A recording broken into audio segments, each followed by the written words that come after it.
সুদর্শক, আন্তর্জাতিক অপরাধ ট্রাইব্যুনাল বাংলাদেশের ২ বছর পূর্তি উপলক্ষে আজকের এই বিশেষ অনুষ্ঠানে আপনাদের সর্বাত্মক মনোযোগ এবং সজাগ উপস্থিতি দাবি করছি। আমরা যারা বাংলাদেশের নাগরিক, তারা কি কখনো স্বপ্নেও ভেবেছিলাম যে আমাদের জীবদ্দশাতে দেশের মাটিতে যুদ্ধাপরাধীদের বিচার সম্ভব হবে? সেই অসম্ভবেরই সূচনা হয়েছিল ২০১০ সালের ২৫ মার্চ আন্তর্জাতিক অপরাধ ট্রাইব্যুনালের যাত্রার মধ্য দিয়ে। এই ২ বছরের মাথায় এই ট্রাইব্যুনালটিকে ঘিরে দেশে এবং দেশের বাইরে কখনো আলোচনার ঝড় উঠেছে, সময় বিশেষে বিতর্কের সৃষ্টি হয়েছে, প্রশ্ন উত্থাপিত হয়েছে, যার জের হিসেবে আমরা যারা সাধারণ নাগরিক তারা উদ্বিগ্ন বোধ করেছি। কারণ আমরা চাই এই ট্রাইব্যুনালটি, আন্তর্জাতিক অপরাধ ট্রাইব্যুনাল বাংলাদেশের আন্তর্জাতিক অপরাধ ট্রাইব্যুনালটি যাতে সব ধরনের প্রশ্নের ঊর্ধ্বে থাকে। ঠিক সে কারণেই ২ বছরের মাথায় আমরা অনুভব করছি এর একটি পর্যালোচনা হওয়া প্রয়োজন, এর মূল্যায়ন প্রয়োজন। এই অত্যন্ত দুরূহ কাজটি যিনি করবেন, আমি আনন্দের সাথে বলছি, কৃতজ্ঞ চিত্তে বলছি, তিনি আন্তর্জাতিক অপরাধ আইন বিশেষজ্ঞ ডক্টর আহমেদ জিয়াউদ্দিন, যিনি এক ইন্টারন্যাশনাল ক্রাইম স্ট্র্যাটেজি ফোরামেরও একজন সদস্য। ১৯৭১-এ সংগঠিত আন্তর্জাতিক অপরাধসমূহের বিচারের মাধ্যমে বিচারহীনতার সংস্কৃতির সমাপ্তি এবং আইনের শাসন প্রতিষ্ঠার লক্ষ্যেই এই নিরপেক্ষ নেটওয়ার্কটির জন্ম হয়েছিল, যারা অত্যন্ত নিষ্ঠার সাথে, দক্ষতার সাথে আন্তর্জাতিক অপরাধ ট্রাইব্যুনালের প্রথম দিন থেকে এর কর্মকাণ্ড, বিচার প্রক্রিয়া পর্যবেক্ষণ করছেন। এছাড়াও আমাদের আজকের অনুষ্ঠানে আরেকজন অতিথি আছেন যিনি মূল্যায়নের অংশ নেবেন, পর্যালোচনা করবেন। তিনি রায়হান রশিদ। তিনিও ইন্টারন্যাশনাল ক্রাইম স্ট্র্যাটেজি ফোরামের একজন সদস্য এবং আইন গবেষক, অক্সফোর্ড বিশ্ববিদ্যালয়। চলুন তাদের সাথে কথা বলি। আপনাদেরকে অসংখ্য ধন্যবাদ আমাদের আজকে স্টুডিওতে আসবার জন্য। বিশেষ করে আমি ভাই বলি, জিয়া ভাই, আপনি সেই ব্রাসেলস থেকে এসছেন।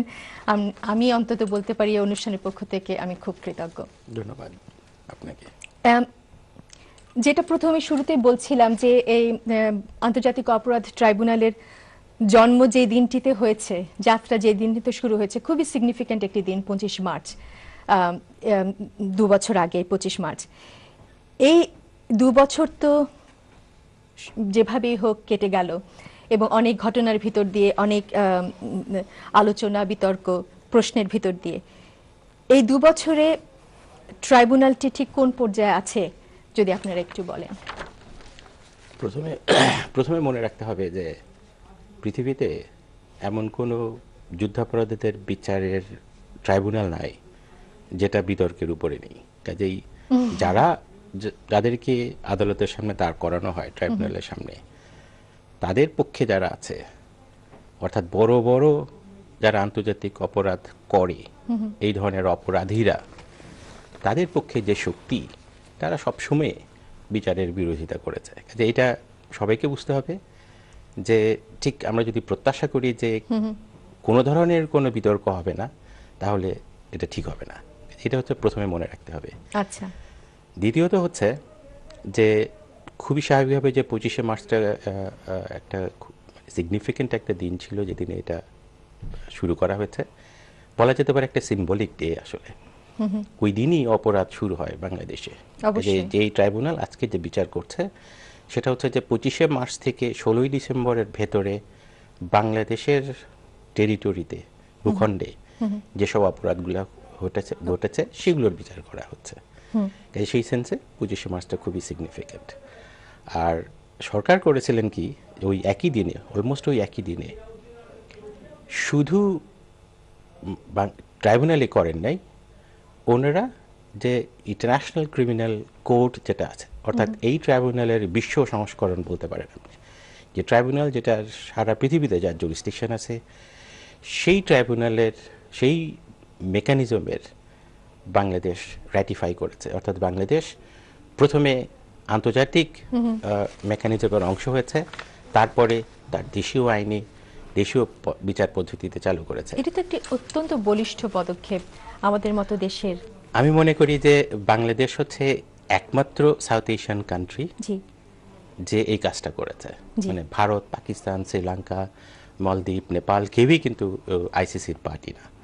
বাংলাদেশ প্রথমে আইসিসির পার্টি হয়েছে, তারপরে তারা বিচার কাজ শুরু করেছে। অর্থাৎ বাংলাদেশ প্রমাণ করতে চেয়েছে বিশ্বকে যে তারা আন্তর্জাতিক অপরাধ পৃথিবীতে যেভাবে পৃথিবীতে যেন না হয় বা হলে যেন বিচার হয়, সেটার ব্যবস্থার সাথে তারা জড়িত হয়েছে। একইভাবে তারা ৭১-এ তাদের দেশে যে মানে অর্থাৎ বাংলাদেশের ভেতরে যে অপরাধটা হয়েছে সেই অপরাধের বিচারও তারা করছে।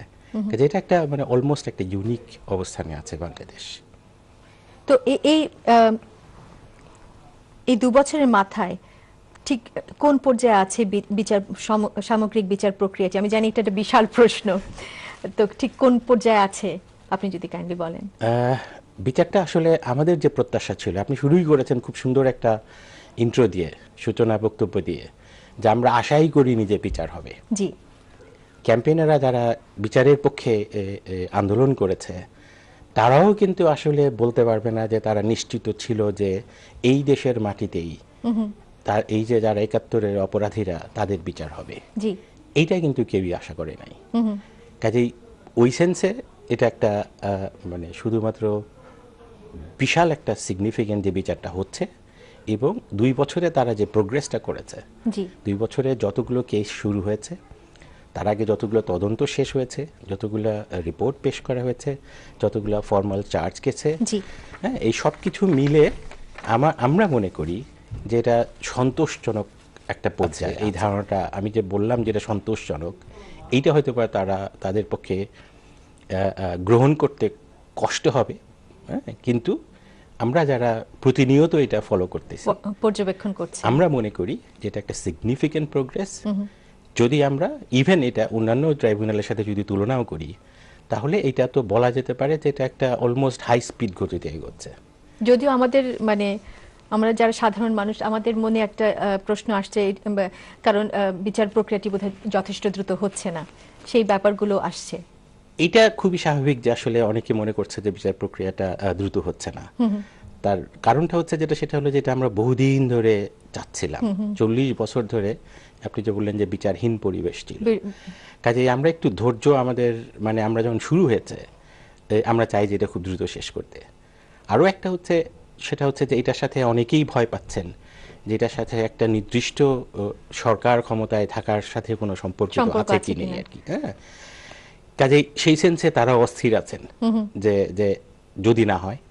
কাজে এই ভয়টা আসলে খুবই লেজিটিমেট, মানে এটা একদম খুবই যুক্তিযুক্ত ভয়। এবং আমরা মনে করি সেটা হলো যে এটাকে ভয় না পেয়ে এটার পক্ষে দাঁড়াতে হবে প্রত্যেককে, যে কোনো অবস্থাতেই যেন বিচারটা ব্যাহত না হয়। কে সরকারে থাকছে কে সরকারে থাকছে না, এটার সাথে বিচারের কোনো সম্পর্ক নেই। এই জিনিসটা মানে এটা মানে প্রত্যেককে, যারা বিচার চান, যারা আইনের শাসন চান এদেশে, যারা মানে এবং গণসচেতনতাও বৃদ্ধি করতে হবে এটার পক্ষে। অবশ্যই, নিশ্চিতভাবে, অবশ্যই। তো আমি জানি যে যেটা শুরুতেও বলছিলাম যে মানে সাধারণ নাগরিক হিসেবে ভেবেছিলাম যে যাতে সব ধরনের প্রশ্নের ঊর্ধ্বে থাকে, তো সেটা বোধহয় বেশি প্রত্যাশা হয়ে গেছে আপনার কথা শুনে মনে হচ্ছে জিয়া ভাই। কিন্তু মানে এই ধরনের ট্রাইব্যুনালের তো বিতর্কের সৃষ্টি হবেই, কারণ যারা বিপক্ষে আছে তারা নানা ধরনের বিতর্কের সৃষ্টি করবার চেষ্টা করবে। কিন্তু তারপরে আপনি যদি মানে আন্তর্জাতিক অপরাধ ট্রাইব্যুনালের দুর্বল দিকগুলো সম্পর্কে বলেন, কারণ সেইগুলোই আসলে আমাদের জানবার দরকার আছে, এবং সেগুলোই দুর্বল দিক যে কোনো প্রক্রিয়ারই কিছু না কিছু দুর্বল দিক থাকতে পারে। এটাকে দুর্বল না বলে আমরা যেটা মনে করি সেটা হচ্ছে যে সেই সব দিক যেগুলো আরো ভালো করা যেত, আরো এটাকে ঠিকভাবে করা যেত। যেমন ধরেন কি যে ট্রাইব্যুনাল স্বাধীন, ঠিক আছে, কিন্তু স্বাধীন হচ্ছে কেবলমাত্র মানে জুডিশিয়াল ইন্ডিপেন্ডেন্স, অর্থাৎ বিচারিক ক্ষেত্রে তারা স্বাধীন। অর্থাৎ তারা যে বিচারটা করবেন সেই বিচারটা তারা স্বাধীনভাবে করবেন, এটা আইনে বলা আছে এবং তারা করছেন বলে আমরা মনে করি। কিন্তু অন্যান্য দিক থেকে ট্রাইব্যুনালের আর্থিক দিক যা আছে, ট্রাইব্যুনালে জনবল সংগ্রহের দিকটা আছে, আরো বিভিন্ন দিক আছে, সেখানে ট্রাইব্যুনাল সরকারের উপর নির্ভর করছেন। কাজেই আমরা মনে করি নির্ভর কিভাবে, মানে কোন অর্থে করছেন? মানে নির্ভর করছেন এই সমস্ত জায়গাতে সরকারের সিদ্ধান্ত হচ্ছে, কিন্তু এটাতে বিচারকে সরাসরি প্রভাবিত করছেন না। হ্যাঁ, জাজেসরা প্রত্যেকে ইন্ডিপেন্ডেন্টলি তারা কাজ করছেন, কিন্তু এই যে বাকি যে অবস্থানগুলো রয়েছে, যেগুলো জিনিসগুলো দরকার আছে, যেমন ফাইন্যান্সিয়াল দিকটা বললাম, অ্যাডমিনিস্ট্রেটিভ দিকটা বললাম, মানুষ মানে রিক্রুটমেন্টের দিকটা বললাম, আমাদের ট্রাইব্যুনাল চাইলেই কিন্তু রিক্রুট করতে পারছেন না। হ্যাঁ, এই জাতীয় কয়েকটা দিক আছে যেগুলো বলা যেতে পারে যে ইমপ্রুভ করার ডেফিনেটলি অপরচুনিটি ছিল, এবং এটা তো এখন সম্ভব না, কারণ একটি প্রক্রিয়া তো শুরু হয়ে গেছে কাজ, নাকি এখনো সেই নিশ্চয়ই করা যেতে পারে, মানে চাইলে নিশ্চয়ই করা যেতে পারে। হ্যাঁ, এবং আবার এখন আরেকটা যে দ্বিতীয় ট্রাইব্যুনাল হয়েছে, যে সেটাও একটা কিভাবে এটাকে মানে পরবর্তীতে কি অবস্থা আসে সেটাও দেখার ব্যাপার আছে, কাজে সেখানেও আমাদের কিছু কিছু উদ্বেগ আছে আর কি। কিন্তু দ্বিতীয় ট্রাইব্যুনালটি যে গঠিত হয়েছে সেটাও মানে খুবই সিগনিফিকেন্টলি 25 মার্চে শুরু হয়েছে, এই 25 মার্চে শুরু হয়েছে। কিন্তু এই দ্বিতীয় ট্রাইব্যুনালের যেটি কাজ শুরু করেছে বা গঠিত হয়েছে, সেটি মানে আইসিএসএফ এর সদস্য হিসেবেও মানে বিচারের দ্রুততার জন্য তো আরেকটি অন্তত ক্ষেত্রের প্রয়োজন আপনারা অনুভব করেছেন। তো সেই দিক থেকে দ্বিতীয় ট্রাইব্যুনালের অসুবিধাটা কোথায়?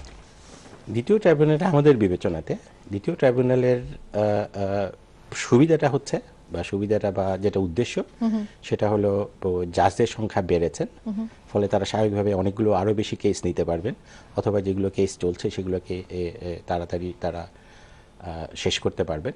কাজে এটা পজিটিভ দিক, এটার পক্ষে যায়। কিন্তু কিছু কনসার্ন হচ্ছে, যেহেতু দুটো ট্রাইব্যুনালই ইন্ডিপেন্ডেন্ট ট্রাইব্যুনাল, এখানে বেশ কিছু কোশ্চেন আছে, প্রশ্নের উত্তর আমাদের এখনো আমরা পাইনি বা পাচ্ছি না এখনো পর্যন্ত। দেখা যাক কি হয় ভবিষ্যতে, কাজে ভবিষ্যতে আমরা বলতে পারতেছি না। তবে আমরা দেখছি সেটা হচ্ছে যে যেভাবে শুরু করা হচ্ছে সেখানে সমস্যা হতে পারে, এবং সমস্যার ভেতরে হচ্ছে যে এই যে কেসগুলা একটা ট্রাইব্যুনাল থেকে আরেকটা ট্রাইব্যুনাল কিভাবে কেস ট্রান্সফার করা যাবে এই সংক্রান্ত কোনো আইন নেই, আসলে এখনো পর্যন্ত কোনো আইন নেই। তাহলে সেটা এখন যদি ট্রান্সফার করা হয় এবং ট্রাইব্যুনাল কিভাবে অ্যাক্ট করে সেটা আমাদের এখন দেখতে হবে। কিন্তু আমাদের সাজেশন ছিল তো আইন যদি একেবারে অনুপস্থিতিতে থাকে, মানে আইনটা তো নাই বললেন, যদি সেটাই হয় তাহলে সেটা কিভাবে সম্ভব? এটা আমাদেরও দেখার ব্যাপার আছে, আমাদেরও জানার ব্যাপার আছে। একটা চিন্তা হচ্ছে যে তারা ওনাদের মানে আইনের ভিতরে এক জায়গায় লেখা আছে যে মানে বিচারের মানে in the end of justice বলে, ইন্টারেস্ট অফ জাস্টিস, মানে জাস্টিসের স্বার্থে বিচারকরা কিছু সিদ্ধান্ত নিতে পারেন। আচ্ছা, তো এইটার ভেতরে এরকম আমরা শুনতেছি, এইটার আওতার অধীনে আওতায় তারা হয়তো বা ট্রান্সফার করার কথা ভাবতে পারেন, কিন্তু আমরা মনে করি যে ট্রান্সফারটা সরাসরি আইনে থাকা ভালো এবং থাকা উচিত আর কি। কাজে এটা একটা দিক রয়েছে। তারপরে যেহেতু তাদের রুলস অফ প্রসিডিওর ভিন্ন ভিন্ন হতে পারে বলে আমরা মনে করতেছি, সেখানে একটা সমস্যা হতে পারে। হ্যাঁ, ওখানে নাম্বার অফ কনসার্ন আমাদের আছে, যেটা আমরা ইনফ্যাক্ট লিখিতভাবে গভর্নমেন্টকে জানিয়েছি যে এই ধরনের বিষয়াদি আছে যেগুলো আপনাদের চিন্তা করতে হবে ট্রাইব্যুনাল ঠিকমতো তৈরি করার আগে এবং চালু করার আগে। আচ্ছা রায়হান, আপনি আপনার মতে আপনার মানে মতে দুর্বল দিক কি, নাকি আপনি? আমি ওটার সাথে অ্যাড করছি, সেটা হচ্ছে যে জিয়া ভাই যেটা বললেন আর কি, নতুন ট্রাইব্যুনাল আসলে যে প্রবলেমগুলো হতে পারে, এটা নিয়ে আসলে আপনার কদিন আগে আইসিএসএফ থেকে আমরা একটা পজিশন পেপার রিলিজ করেছিলাম। ওটা করে আমরা গভর্নমেন্টের বিভিন্ন পলিসি মেকার যারা ট্রাইব্যুনালের যারা স্টেক হোল্ডার সবার সাথে শেয়ার করেছি। এটা এখন আমাদের কনসার্ন, তারপরেও ট্রাইব্যুনালটা হয়েছে। আসলে এখন আমাদের খুব কশিয়াসলি এটাকে অবজার্ভ করতে হবে, এটা যে মানে এটা হাউ থিংস টার্ন আউট, কারণ আমরা এখনো ঠিক বলতে পারছি না। আর জিয়া ভাই যেটা বললেন যে আপনার কেস ট্রান্সফার নিয়ে আপনার আইনে আপনার এখানে একটা এরিয়া আছে যেটা খুব গ্রে এরিয়া, যেটা আসলে কেস ট্রান্সফার করা যায় কিনা। আমরা মনে করি যে আসলে ওভাবে যায় না, আইনে ওভাবে সরাসরি বলা নেই, কিন্তু জাজরা তাদের ইনহেরেন্ট পাওয়ার যেটাকে বলে অন্তর্নিহিত ক্ষমতা, সেরকম কিছু ক্ষমতা, অলিখিত ক্ষমতা জাজদের থাকে, সেটার বলে হয়তো তারা ট্রান্সফার করবেন। সেখানেও আমাদের যে কনসার্নটা থাকবে সেটা হচ্ছে যে আপনার একটা মামলা যদি আপনার প্রপার বেসিসের উপরে ট্রান্সফার না হয়ে অন্য কোনো ট্রাইব্যুনালে গিয়ে একটা ইমপ্রপার বেসিসের উপরে যদি এটা রায় হয়, পুরো রায়টাই আসলে খুব আনসেফ। তখন কিন্তু রায়ের মেরিটটা ডিপেন্ড করবে না। আমার অতি সাধারণ মস্তিষ্কে ঢোকে নাই, আপনি আরেকবার বলেন। যেমন ধরুন একটা মামলা যদি আপনার এই যে একটা প্রপার বেসিস না থাকলে, সেটার বেসিসে যদি আপনি একটা মামলাকে ট্রান্সফার করে এমন কোনো আদালতে সেটাকে ট্রাই করেন যেটা আসলে আইনে পুরো জিনিসটা আপনার আগে থেকে স্পেসিফাই করা ছিল না, তাহলে কিন্তু ওই পুরো প্রসেসটাই কিন্তু আপনার একটা প্রশ্নবিদ্ধ হওয়ার সম্ভাবনা থাকে। আচ্ছা, সিম্পলি বিষয়টা এরকম। তো এটা আমরা দেখি কি হচ্ছে। আর আমরা বরং অন্য বিষয় যে আরো যে বিষয়গুলো মনে হয় যে আমাদের ট্রাইব্যুনালের ঠিক দুর্বল দিক বলবো না, কিন্তু যেগুলো আমাদের দুশ্চিন্তাগ্রস্ত হওয়ার মতো দিক, সেগুলো হচ্ছে শুরু থেকেই ছিল। যেমন ধরেন এই ট্রাইব্যুনালটার আপনার ভিশনটা ছিল যে এই ট্রাইব্যুনালের আন্ডারে তো 3টা কম্পোনেন্ট, যে জাজদের একটা কম্পোনেন্ট, প্রসিকিউটরদের একটা কম্পোনেন্ট, ইনভেস্টিগেটরদের একটা কম্পোনেন্ট। এক্সপেকটেশনটা ছিল বা ভিশনটা ছিল যে ইনভেস্টিগেটর এবং প্রসিকিউটর একসাথে কাজ করবেন। এটা কিন্তু আমাদের আইনটার এক্সপেকটেশন, এবং এই এক্সপেকটেশনটা কিন্তু আমাদের প্রচলিত আইন থেকে একটু আলাদা। কারণ প্রচলিত আইনে আমাদের পুলিশটা ইনভেস্টিগেট করে, তাদের কিন্তু প্রসিকিউটরদের সাথে কোনো ধরনের লেনদেন নেই। তারা তাদের মতো করে পুলিশটা ইনভেস্টিগেট করে রিপোর্ট দেয় বা চার্জশিট দেয়, ওটার বেসিসে আপনার পাবলিক প্রসিকিউটররা মামলা পরিচালনা করেন। এই ট্রাইব্যুনালে কিন্তু সেখান থেকে ভিশনটা আলাদা। এই লতে যেটা ছিল সেটা হচ্ছে তারা এক্সপেকটেশন তারা একসাথে কাজ করবেন, সেটাই ছিল আশাবাদের দিকটা। এবং শুরুতে তারা, আমরা জানা মতো 2 বছরের শুরুতে তারা ওভাবে কিছুদিন কাজও করেছেন, এরপরে আর সেটা কিন্তু কন্টিনিউ করেননি। এখন যে কারণে তাদের একসাথে কাজ করা দরকার সেটা হচ্ছে যে আপনার যদি ইনভেস্টিগেশন টিম ঠিক কোন জিনিসটা ইনভেস্টিগেট করছেন, এটা কিন্তু তাদের মর্জি মতো করার বিষয় না। কারণ মামলাটা শেষ পর্যন্ত প্রসিকিউটররা পরিচালনা করবেন ট্রাইব্যুনালের সামনে, সুতরাং তাদের একটা ইনপুট সেই গোড়ার শুরুর দিক থেকে থাকা উচিত। তো ওই জায়গাটাতে আমাদের মনে হয় যে আপনার সমন্বয়টা, ওনারা মানে ইনভেস্টিগেটররা কি ইনভেস্টিগেট করছেন সেই ক্ষেত্রে তাদের কোনো একটা সে থাকা উচিত বা একটা ইনপুট থাকা উচিত। এই মুহূর্তে আমার মনে করি যে এটাকে ইমপ্রুভ করার সুযোগ আছে। আচ্ছা, এবং খুব ভালোভাবেই আছে সুযোগটা। এবং আপনি দেখবেন যে রুলসে আপনার ট্রাইব্যুনালে যে লাস্ট যে অ্যামেন্ডমেন্টটা হলো, সেই রুলসেও কিন্তু সেই জিনিসটা আপনার আবারও স্ট্রেস করা হয়েছে আইনের মাধ্যমে, যে তারা যেন একসাথে কাজ করেন কেসগুলো একটা ফর্মুলেট করার জন্য। কারণ ওটার উদাহরণ আপনি দেখছেন। তাহলে বাধাটা কোথায়? যদি রুলসেও বলা হয়ে থাকে তাহলে এই একসাথে কাজ করবার মানে এইটা কিছুটা আপনি যেটা বললাম যে এক্সিস্টিং আমাদের ডোমেস্টিক সিস্টেমের এক ধরনের কালচার আছে, যে আপনার যারা ইনভেস্টিগেটররা টিমে এজেন্সিতে যারা আছেন তারা মূলত পুলিশ, সবাই সিনিয়র পুলিশ অফিসার। তো আমাদের সিনিয়র পুলিশ অফিসাররা লয়ারদের সাথে ভাবে কাজ করতে অভ্যস্ত না। তাদের যে মেন্টাল মেকআপ, ওনারা ভাবেন যে আমরা আলাদা আলাদা ভাবে কাজ করব। হয়তো ওনারা ভাবেন যে ওনারা এই লটা ভালো বোঝেন, হ্যাঁ, হয়তো ভাবেন যে মাতব্বরি করছে। আমি ঠিক ওভাবে বলবো না, কিন্তু যেটা এখানে দেখেন সমস্যাটা কোথায় হয়। আপনি যেমন সাইদির কেসে দেখছেন যে সাইদির কেসে সাক্ষী হাজির করা নিয়ে একটা জটিলতা তৈরি হচ্ছে। সাক্ষীদের সাথে কিন্তু পুরো ডিলিংসটাই করেছে ইনভেস্টিগেশন এজেন্সি। কোন সাক্ষী কোথায় আছে, তাদের সাক্ষ্য নেওয়া, ইনিশিয়ালি স্টেটমেন্ট নেওয়া, সবকিছু করেছে ইনভেস্টিগেশন এজেন্সি। এবং আসলে তাদেরই কিন্তু দায়িত্ব ট্রাইব্যুনালে ওদেরকে হাজির করা। কোঅর্ডিনেশনের অভাবটা আপনি খেয়াল করেন যে সাক্ষী হাজির করতে প্রবলেম হচ্ছে। একটা ডাইরেক্ট রেজাল্ট আপনি দেখছেন। জিয়া ভাই, এটা কিন্তু মানে বেশ মানে দুশ্চিন্তার, যেটা রায়হান বলল, আপনি কি এর সাথে কিছু যোগ করবেন?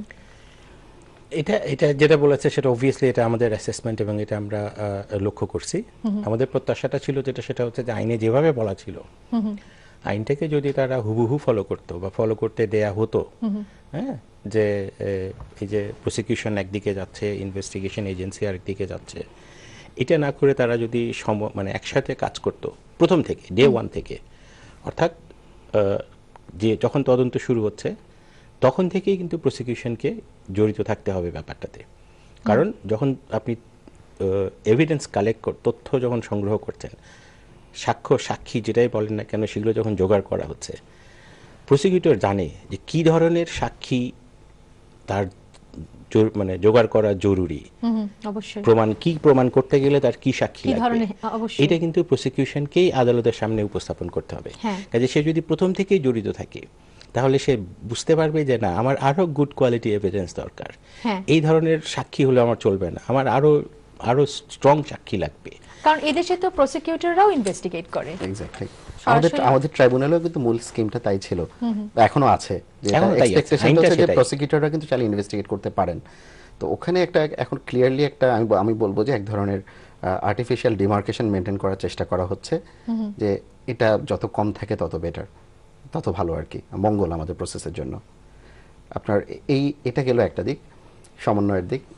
আরেকটা দিক যেটা, সেটা হচ্ছে যে আপনার ধরেন আমাদের এই ট্রাইব্যুনালে কিন্তু আইন করে আপনার উইটনেস এবং ভিকটিম প্রোটেকশনের কিছু নিয়ম আপনার ইন্ট্রোডিউস করা হয়েছে, ঠিক আছে? এটা কিন্তু আমাদের বাংলাদেশের কোনো আইনে ছিল না, এটা মানে পুরোপুরি এক নতুন জিনিস। এখন এটা আমাদের রুলসের মাধ্যমে করা হয়েছে যে কিভাবে সাক্ষীদেরকে এবং ভিকটিমদেরকে প্রোটেক্ট করা হবে। কারণ আপনি বুঝতে পারছেন যে আপনার সাক্ষীরা যদি নিরাপদ বোধ না করে তাহলে তারা সাক্ষ্য দিতে আসবেন না, কারণ তাদের নিজেদের একার নিরাপত্তা না, তাদের পরিবারের নিরাপত্তা। তো এবং সেক্ষেত্রে দেখা যাবে যে আপনার পুরো কেসগুলো কোলাপস করবে বা করতে পারে, ওটা একটা সম্ভাবনা থেকে যায়। কাজে এটা খুব ফান্ডামেন্টাল এই উইটনেস প্রোটেকশনের বিষয়টা। এখন বাস্তবে যেটা হচ্ছে, আপনার আইন তো করা হলো, কিন্তু আইন করাটাই কিন্তু আসলে শেষ কথা না, কারণ এটা আপনার উইটনেস প্রোটেকশনের সাথে আপনার জড়িত হচ্ছে লজিস্টিক্স, ইনস্টিটিউশন বিল্ড আপ করতে হবে, আপনাকে পার্সোনাল ট্রেন করতে হবে, মানে কারা এটাকে স্কিমটাকে রান করবে, কারণ এখানে কনফিডেন্সিয়ালিটির ব্যাপার আছে, মানে হাইয়েস্ট সিকিউরিটি মেনটেন করার ব্যাপার আছে, এবং খুব স্মার্টলি এটা হ্যান্ডেল করতে হবে। এখন সেটাও কিন্তু আসলে ক্যাচ আপ করতে একটু সময় লাগবে, আইনটা মাত্র চেঞ্জ হয়েছে।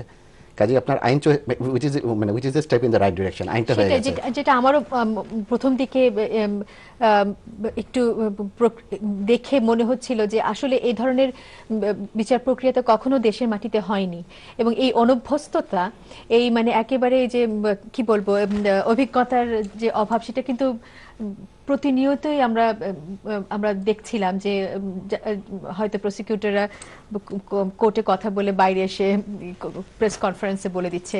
এই প্রথম দিকে কিন্তু এইগুলো একটা দুটো ক্ষেত্রে হয়েছে। হয় কি দেখেন, আপনি এই অনভিজ্ঞতার বিষয়টা যদি বলেন, এই রায়হান, আমি আপনাকে আমি অত্যন্ত দুঃখিত, আপনাকে আমি থামাচ্ছি কারণ আমাদের ব্রেকের সময় হয়ে গেছে। ফিরে এসে আমরা আবার এখান থেকে শুরু করব। সুপ্রিয় দর্শক, আপনারা এই বিশেষ অনুষ্ঠানটি দেখছেন আন্তর্জাতিক অপরাধ ট্রাইব্যুনাল বাংলাদেশের উপর। আশা করছি ব্রেকের পরেও আমাদের সাথে থাকবেন।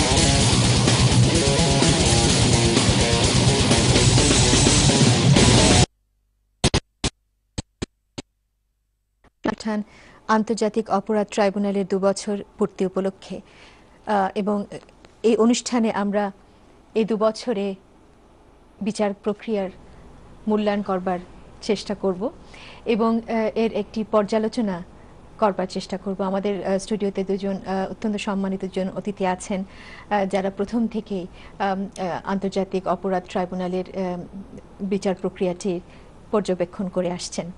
তো যে কথাটি রায়হান আমাদের বিরতির আগে হচ্ছিল, যে এর দুর্বল দিকগুলো নিয়ে আপনি যদি একটু টাচ করেন, আমাদের অনেক প্রশ্ন আছে, আমি চট করে সেগুলোতে চলে যাব। আপনি বলছিলেন প্রসিকিউটরদের কথা, যে তাদের মন্তব্যের ব্যাপারগুলো। আসলে দেখেন, প্রতিদিন ট্রাইব্যুনালে যখন কোন একটা কার্যক্রম চলে, এরপর জনগণকে জানানো যে আজকে আসলে কি হলো, সেটা জনগণকে, আপনার মিডিয়াকেও জানানো একই সাথে, এটা তো আসলে দরকারি। প্রসিকিউটর এটা বলা উচিত, এটা এক্সপেক্টেড। তো এখানে যেটা হচ্ছে যে সেখানে এক ধরনের প্রসিকিউটরদের নিজেদের মধ্যে এক ধরনের আন্ডারস্ট্যান্ডিং থাকতে হবে, একটা টিম ওয়ার্ক থাকতে হবে, because they work as a team. এবং সেটা কে বলবেন, কি বলবেন, এই বিষয়ে যেন ক্লিয়ার হয় আর কি, যে ওখানে আপনার ক্যামেরার সামনে প্রত্যেকেই কথা বলবেন এমন না, ওটা একটা দিক হতে পারে। আর অভিজ্ঞতার জিনিস যেটা বলছেন, আসলে অভিজ্ঞতা, আপনার নুরেমবার্গ ট্রায়াল হতো সবাই অনভিজ্ঞই ছিলেন, তাই না?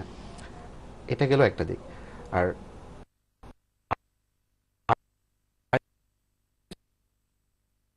যারা জড়িত এই প্রসেসটার সাথে, তাদের আপনার ক্যাপাসিটি বিল্ডিংটা খুব ইম্পর্টেন্ট। ক্যাপাসিটি বিল্ডিংটা মানে যাদের ক্যাপাসিটি আছে তাদেরও বিল্ড করাটা জরুরি, ইমপ্রুভ করা জরুরি, এটা একটা কন্টিনিউইং প্রসেস। অবশ্যই। এবং এই কারণে আমাদের ট্রাইব্যুনালের, যেমন আমরা যেটা জানি, গত 2 বছরের জাজরা, প্রসিকিউটররা বিভিন্ন দেশের ট্রাইব্যুনাল দেখতে গেছেন, কথা বলেছেন, তাহলে তাদের একদিকে যেমন কনফিডেন্স বিল্ডিং হয়, আরেকদিকে এক্সপোজারটা জরুরি। আর শুধু একটা জিনিস হচ্ছে, তারা যে শুধু বিদেশ থেকে বা অন্যান্য এক্সপার্টদের কাছ থেকে শিখবেন তা না, তারাও কিন্তু নিজেদেরও কিন্তু অনেক কিছু জানানোর আছে। প্রসেসটা চলছে, এটা খুব ইউনিক একটা প্রসেস, এবং আমাদের এমন অনেক কিছু আছে যেটা অন্যান্য অন্যান্য দেশেরও অন্যান্য ট্রাইব্যুনালগুলো জানার ব্যাপার আছে। তো তো এটা আসলে একটা টু ওয়ে প্রসেস, কিন্তু এই এক্সচেঞ্জটা হওয়া দরকার, আর একটু বেশি করে হওয়া দরকার। এবং এবং এই ক্যাপাসিটি বিল্ডিং যখন আমরা বলি, এবং আবারও বলছি, এটার মানে এই না যে তাদের ক্যাপাসিটি নেই, বিষয়টা হচ্ছে তাদের ক্যাপাসিটিটা আরও ইমপ্রুভ করা। হ্যাঁ, আরো ইমপ্রুভ করা। এটাই। ধন্যবাদ রায়হান। যে প্রশ্নটা শুরুতে জিয়া ভাই আপনি একটু টাচ ভাবে যেতে চাইছি, এই কারণে যে যারা আমরা দীর্ঘ 40 বছর ধরে এই বিচার প্রক্রিয়ার অপেক্ষায় ছিলাম, তাদের মন কিন্তু দুরু দুরু, ভয় এই বোধহয় মানে এর ভবিষ্যৎটা যদি আপনি কাইন্ডলি বলেন। এবং এই এটা মানে যেমন একেবারে স্পষ্টভাবেই বলা যায় যে সরকার পরিবর্তনের সাথে এর ব্যাহত হবার একটা সম্ভাবনা, অত্যন্ত বলিষ্ঠ সম্ভাবনা মানে মানুষের মনে উকি দেয়, আমার মনে তো বটেই।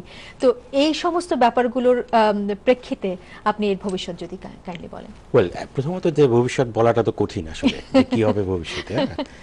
কাজে সেভাবে আমাদের ধারে তো কোনো এ নেই যে আমরা বলতে পারবো যে ভবিষ্যতে কি আছে, এই ট্রাইব্যুনালের কপালে বলা যায়। কিন্তু মনে রাখতে হবে যে এই ট্রাইব্যুনাল কিন্তু আসলে নিজে নিজে তৈরি হয়নি। এই ট্রাইব্যুনাল হচ্ছে বাংলাদেশের মানুষের ইচ্ছার দাবির প্রতিফলন হচ্ছে এখানে। সরি, সেই অনুপাতে এই ট্রাইব্যুনালের আমরা এখন মনে করছি না যে বিঘ্ন বা ব্যাহত হওয়ার কোনো সম্ভাবনা আছে। কিন্তু আপনি যেভাবে বললেন যে ইয়েস, এটা হচ্ছে এটা রাজনীতির ঊর্ধ্বে না, বিশেষ করে এই ট্রাইব্যুনাল তো বটেই। ইনফ্যাক্ট আমরা মনে করি যে এই অপরাধটা অপরাধ এবং অপরাধের সাথে কোনো রাজনৈতিক সম্পর্ক নেই।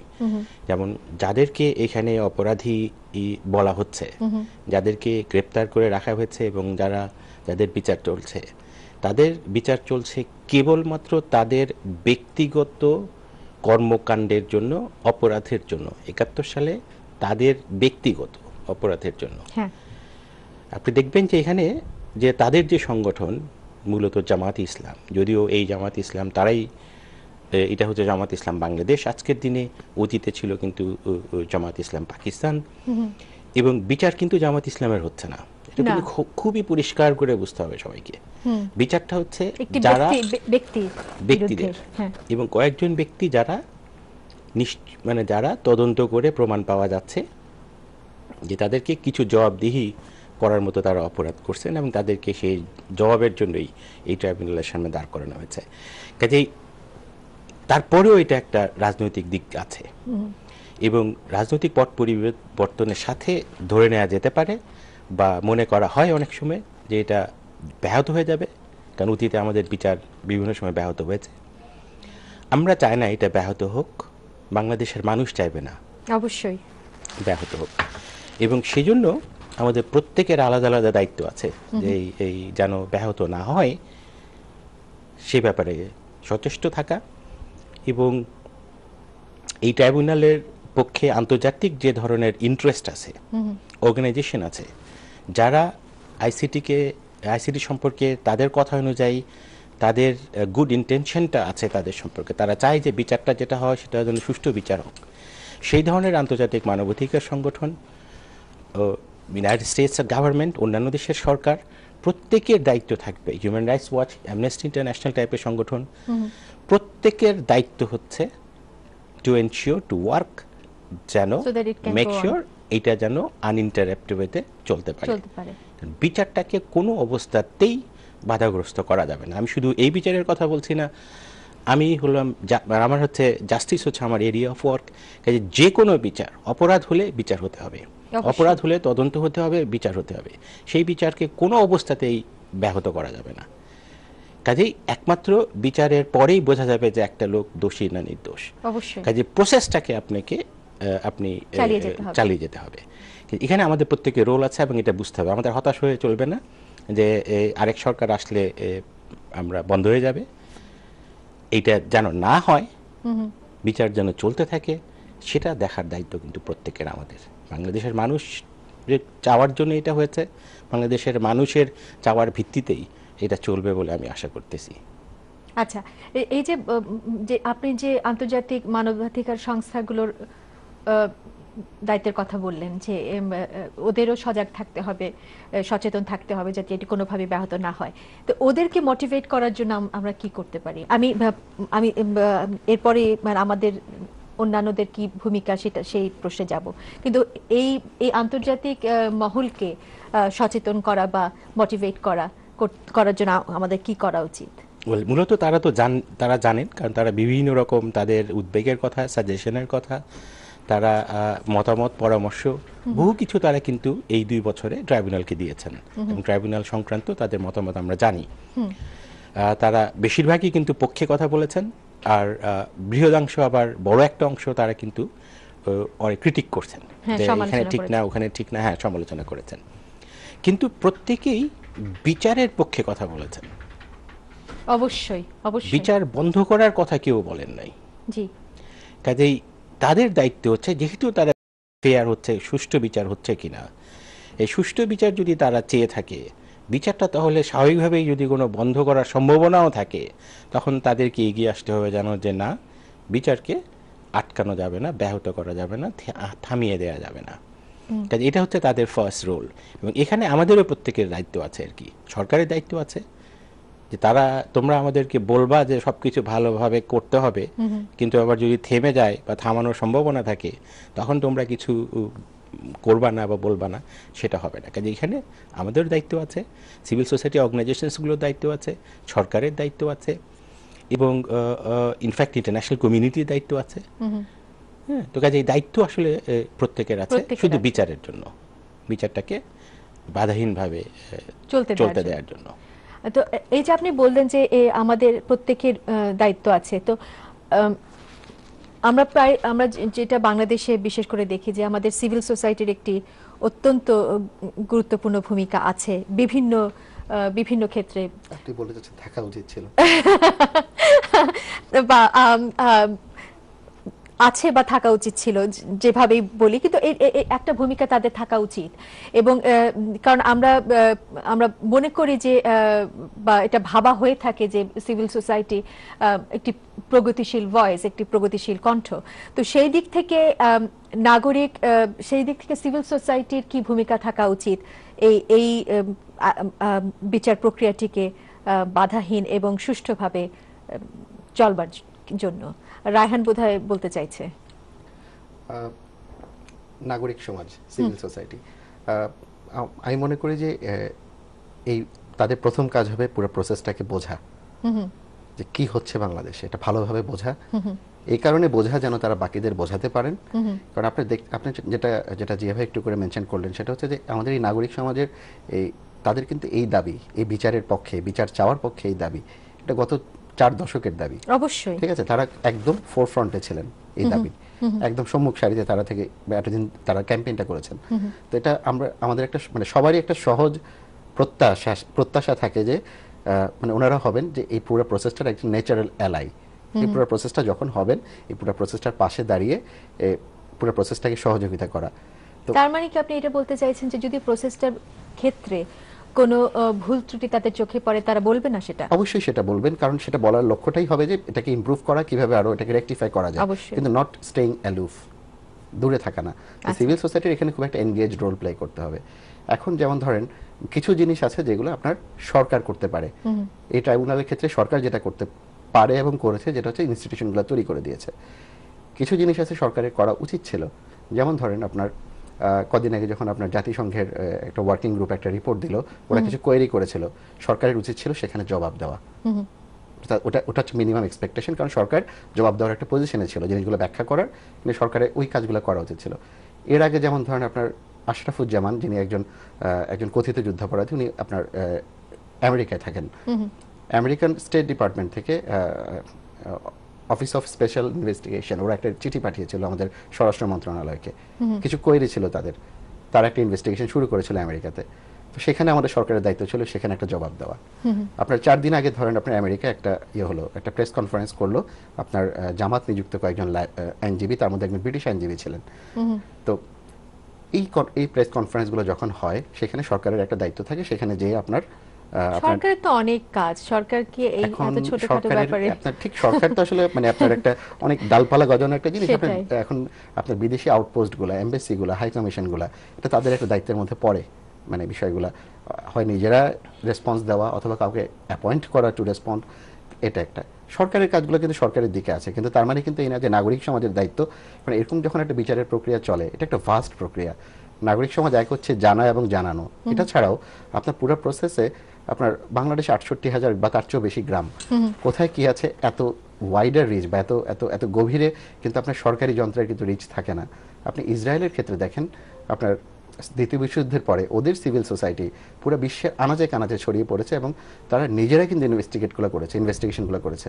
ইনভেস্টিগেশনগুলো করে করে করে করে এনে আপনার অফিসিয়াল যারা বিভিন্ন অথরিটি ওদের কাছে জমা ওদের দিয়েছে। হাতে দিয়েছে। এমনভাবে দিয়েছে, এত নিখুঁত কাজ করে তারা দিয়েছে যে অফিসিয়ালরা সেগুলোকে ডিনাই করতে পারেনি, তাদেরকে প্রসিডিং শুরু করতে হয়েছে। তো সেখানে কিন্তু সিভিল সোসাইটি অগ্রণী ভূমিকা পালন করেছে। করলো। আমাদের ক্ষেত্রেও তাই হওয়া উচিত, কারণ এটা এত একটা ভাস্ট প্রসেস। আপনার মানে আপনার এটা এককভাবে সরকারের পক্ষ কিন্তু এটা নিখুঁতভাবে করা সম্ভব না।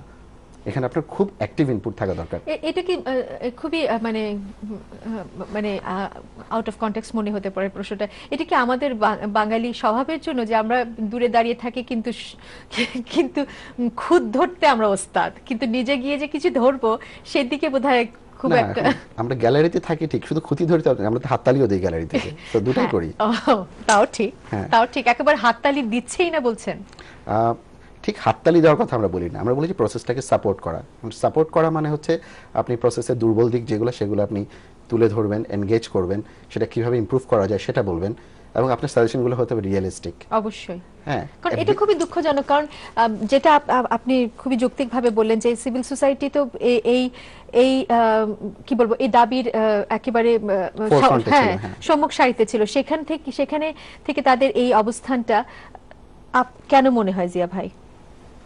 নাকি হ্যাঁ, আপনি কিভাবে দেখছেন সিভিল এটা সোসাইটি? আমি দেখছি যে এটা আমার কাছেও আসলে একটু চিন্তার ব্যাপার আর কি, যে নাগরিক সমাজ এত জোটবদ্ধ হয়ে মানে প্রায় 90 সাল থেকে তো বটেই, অবশ্যই 90 সাল থেকে টানা আন্দোলন করেছে বিচারের পক্ষে, এবং যারা করেছে দুই একজন বাদ দিয়ে তাদের বেশিরভাগই কিন্তু এখন মোটামুটিভাবে বলা যায় যে ঘুমাতে গেছে, কোথাও দে আর স্লিপিং, মানে কোথাও গিয়ে তারা এখন রেস্ট নিতেছে।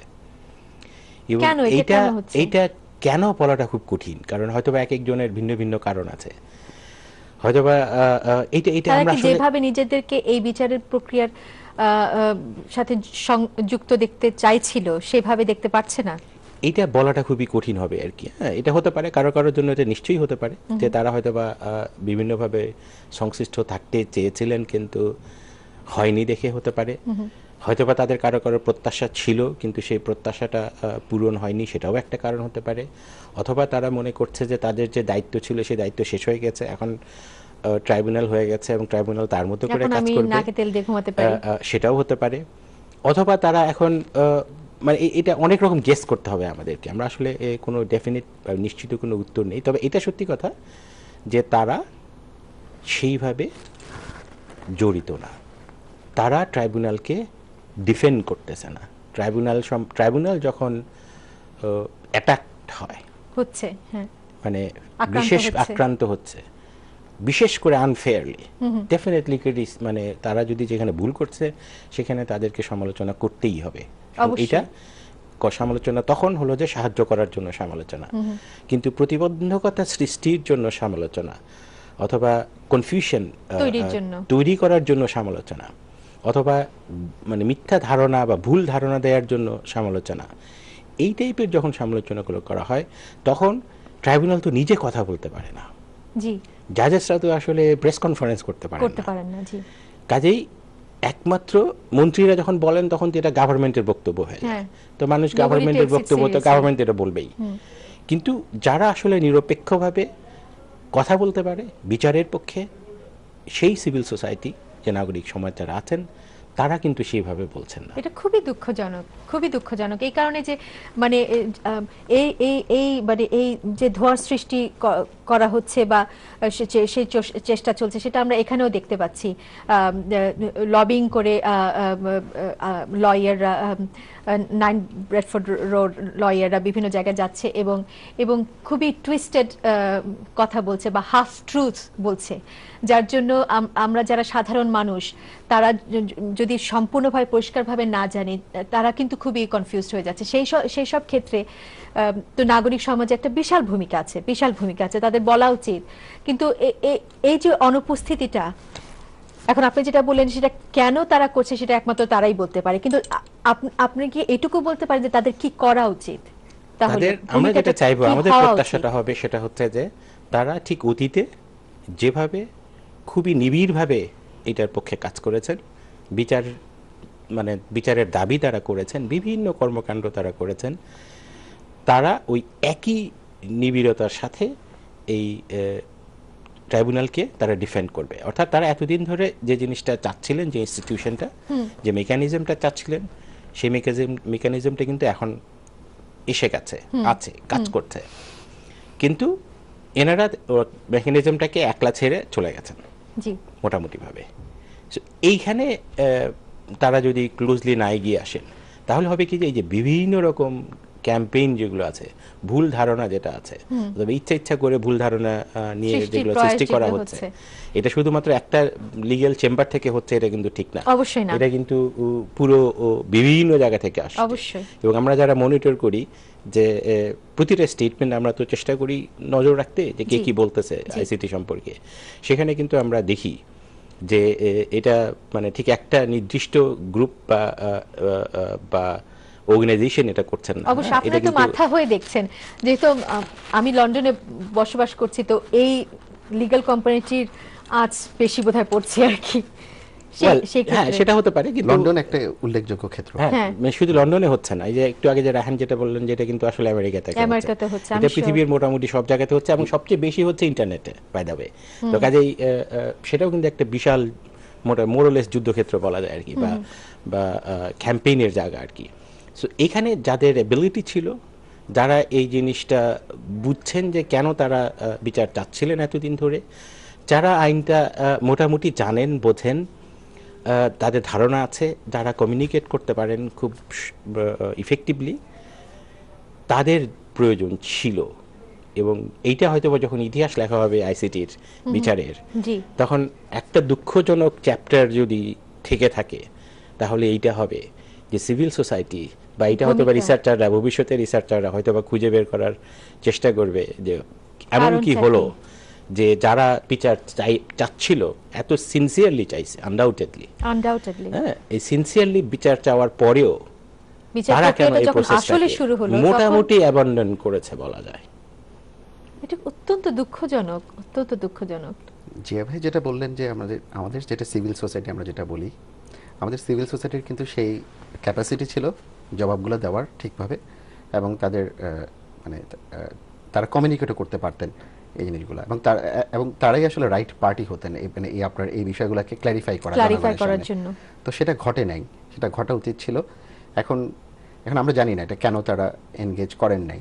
এখন কথা হচ্ছে যে যদি এটা সত্যি হয়ে থাকে যে তারা যে প্রত্যাশা ছিল সেই অনুযায়ী হয়তো কোনো অ্যাপয়েন্টমেন্ট বা কোনো কিছু তারা পাননি, if that is the case, আমার তো কথা হচ্ছে যে আপনি তো অ্যাপয়েন্টমেন্টের জন্য বা কিছুর জন্য তো আপনি প্রসেসকে হেল্প করবেন না। যেমন আমাদের যে নেটওয়ার্কে আমরা কাজ করছি, 36টা দেশের মানুষ কাজ করছি, বিভিন্ন এক্সপার্টরা আছেন, মানে এদের মধ্যে তো আমরা দেখো অ্যাপয়েন্টমেন্ট নিয়ে কাজ করছি না, প্রাণের তাগিদেই কাজ করছি। কারণ হচ্ছে জাস্টিস। এখানে কোনো উদ্দেশ্যটা রাজনৈতিক না, উদ্দেশ্যটা একদম পিওর এন্ড সিম্পল জাস্টিস। 71-এ যা হয়েছে সেটা বিচার হওয়া দরকার, সেটা যেই করে থাকুক। অবশ্যই। তো বিষয়টা একটা এরকম। আর আপনি দেখেন এই বিষয়গুলো আমরা যদি ক্ল্যারিফাই না করি জনগণের সামনে, শুধু সেটা দেশের জনগণ না, বিশ্বের মানে বিশ্ববাসীর কাছে, তাহলে কি ক্ষতি হয়? ক্ষতিটা হয় কি জানেন আপনি? একদিকে হচ্ছে আপনার ফেয়ার ট্রায়াল, সেই ফেয়ার ট্রায়ালের যে রিকোয়ারমেন্ট সেটা একদিকে, আবার হচ্ছে পারসেপশন অফ ফেয়ার ট্রায়াল, মানে আপনার দুটা কিন্তু ভিন্ন জিনিস। আপনার একটা ফেয়ার ট্রায়াল, আপনি ভাবছেন যে আপনার প্রসেসটা, মানে কেউ যদি প্রচার করলো যে আসলে প্রসেসটা আপনার যথেষ্ট ফেয়ার না, আনফেয়ার, সেটা বাস্তব হতে পারে, কিন্তু কেউ যদি তার প্রচারণার মাধ্যমে এটাকে এমন একটা পরিবেশ তৈরি করে যে আপনি মানে বিশ্ববাসীর কাছে একটা জানিয়ে দিলেন যে আসলে পুরো যা হচ্ছে একটা সবকিছু- সন্দেহের সৃষ্টি, তো আপনার যে গোয়েবলস একটা কথা আছে না, আপনি মিথ্যা কথা বারবার বলতে থাকেন, সেটাই সেটা সত্যি হয়ে যায়। সত্যিতে পরিণত হয়। আপনার এই পারসেপশন অফ আনফেয়ারনেস যদি তৈরি হয় আমাদের এই বিচার সম্পর্কে, তাহলে ক্ষতিকার। ক্ষতি কিন্তু আপনার এক হচ্ছে সত্যিকারের অপরাধীদের সম্পর্কে মানুষ বিশ্ববাসী জানারই সুযোগ পেল না, তারা না বুঝেই ওদেরকে সাপোর্ট করলো, ভাবলো যে হায়রা বুঝি ভিকটিম। হ্যাঁ আরেকটা হচ্ছে যে আপনি কিন্তু ৭১কে বিট্রে করছেন একই সাথে। অবশ্যই। হ্যাঁ, জাস্টিস প্রসেসকে বিট্রে করার মাধ্যমে আপনি ৭১কে বিট্রে করছেন। কারণ আপনি যদি এরা যারা অপরাধী বা অভিযুক্ত অপরাধী তাদের অপরাধের ব্যাপারে যদি আপনি এই ধরনের প্রশ্ন রেইজ করেন, তাহলে যুদ্ধটার সময় তাহলে আসলে আপনার ৩০ লাখ মানুষ বা আপনার এই অপকর্মগুলো কারা করলো তাহলে? তার মানে আপনার ৭১-এর ইতিহাস কিন্তু প্রশ্নবিদ্ধ হয়ে যাচ্ছে। তো এই জায়গাগুলো কিন্তু খুব ইম্পর্টেন্ট। তো আশা করি আমাদের নাগরিক সমাজ খুব দ্রুত এই জিনিসগুলো বুঝবেন, কারণ এই যে বিচারের প্রক্রিয়া এটাই হচ্ছে ইতিহাসের সঠিক পথ।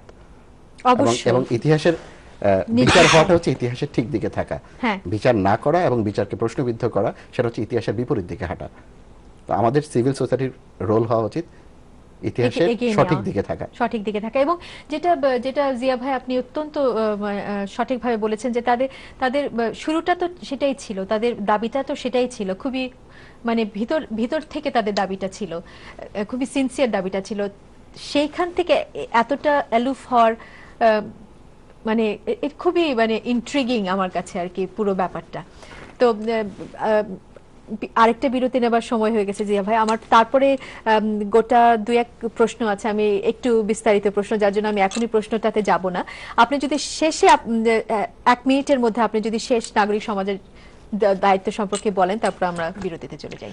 ওয়েল, নাগরিক সমাজের দায়িত্ব, নাগরিক সমাজই হচ্ছে যে এই বিচার প্রক্রিয়াটাকে সুষ্ঠু এবং জাস্ট করার জন্য, জাস্ট করার একমাত্র ইনস্ট্রুমেন্ট। কিন্তু জাজেসরা বিচার করবেন, কিন্তু বিচারটা তারা আইন অনুযায়ী বিচার করবেন। কিন্তু যদি মিথ্যা প্রচারণাগুলো, মিথ্যা যে পারসেপশন যেটাকে বলা হয়, যে তৈরি করা হয়, এগুলো যদি সরাসরি অ্যাড্রেস না করা হয়, যদি ওয়ান অফ দ্য বড় মিথ্যা প্রচারণা হচ্ছে যে রাজনীতির সাথে এই বিচারটাকে যে মিশিয়ে ফেলা হচ্ছে, এটাতে সরকারও কিন্তু রোল প্লে করে। অর্থাৎ সরকার যেভাবে বিচারটাকে প্রেজেন্ট করতেছে, আসামিদের সম্পর্কে সরকারের যে মন্তব্য বা সরকারের বিভিন্ন নেতা মন্ত্রীদের যা মন্তব্য, স্বাভাবিকভাবে মানুষের মনে আসতেছে যে এটা বোধহয় বিচার এবং রাজনীতি এবং বিচার এবং সরকার বুঝি এক জিনিস। আমরা মনে করি বিচার হচ্ছে শুধু অপরাধীদের, এর সাথে রাজনীতির কোনো সম্পর্ক নাই। এবং সরকার বড় ভুল করবে, এবং বেশ কিছু ভুল করে ফেলেছে ইতিমধ্যে, আরো বড় ভুল করবে যদি এখনো পর্যন্ত বিচারটাকে কেবলমাত্র বিচারের জন্য রাখা না হয়, মানে এটাকে সেপারেট যদি না করতে পারা যায়। অর্থাৎ ট্রাইব্যুনালটাকে ডিপলিটিসাইজ করতে হবে একেবারে। এবং ট্রাইব্যুনাল এখানে অপরাধ, তথ্য, এভিডেন্স, ক্রস এক্সামিনেশন, মানে যে প্রসেস আছে, আইনের যে প্রক্রিয়া আছে যার ভিতরে ন্যায় বিচার করা হয়, সেই বিচারটা করতে হবে। এটার সাথে রাজনীতি আনা যাবে না, এবং এটা রাজনীতির অংশ না। এই জিনিসটা এখন থেকে আসলে খুব পরিষ্কার করে মানুষদের বুঝতে হবে। এবং আমরা আশা করি সেটা হলো যে এটা একমাত্র সিভিল সোসাইটি বলতে পারবে খুবই স্পষ্ট করে যে এই ট্রাইব্যুনাল নিয়ে রাজনীতি করা যাবে না। সেটাই, এবং আশা করব যে সিভিল সোসাইটি, আমাদের দেশের নাগরিক সমাজ এতদিন তাদের যে বলিষ্ঠ সংগ্রাম ছিল এই বিচারের পক্ষে, সেই সংগ্রাম তারা চালিয়ে যাবেন এবং এই বিচার প্রক্রিয়াকে মানে সুষ্ঠুভাবে এবং ব্যাহত না হতে দেওয়ার পেছনে তাদের যে ভূমিকা ছিল, সেই ভূমিকাটা তারা আগামীতেও একইভাবে সোচ্চার রাখবেন। সুপ্রিয় দর্শক, আপনারা দেখছেন আজকের এই অনুষ্ঠান, আশা করছি আপনারা সাথে থাকবেন। নিচ্ছি একটা ছোট্ট বিরতি, দেখা হচ্ছে ব্রেকের পরে।